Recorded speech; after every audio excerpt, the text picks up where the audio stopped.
There it is again. A thought that doesn't belong to you. It arrives like a stranger at your doorstep, unannounced, unfamiliar, and yet it speaks in your own voice. You don't know where it came from. It wasn't there a moment ago, but now it lingers, settling into the quiet spaces of your mind, curling itself around your ribs like it has always been there. It tells you to hesitate when you are ready to move. It tells you to remember something you have never lived. It tells you to be afraid without ever explaining why. And you listen because it wears your voice, because it feels close enough to be yours. But deep down, you know better. You have known it since childhood, since the first time you stood at the edge of a tall place and felt something whisper, "Jump."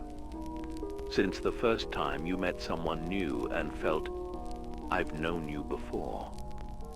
Since the first time you sat in silence and realized, "I am not alone in here." Where do they come from? Some say they are echoes, not of what has happened, but of what could have. Lives unlived, paths untaken, memories from timelines where you did not hesitate, where you said yes instead of no, where you went left instead of right. Some say they are residue, left behind by those who stood in the same place as you, thinking the same thoughts, feeling the same ache. And some say they are not thoughts at all, but signals, transmissions from something unseen, a presence just beyond the edge of perception, not watching you, but nudging you, whispering, pulling strings so small you barely feel the shift, a delay, a glance, a name that feels too familiar. You tell yourself they are just thoughts, that they mean nothing.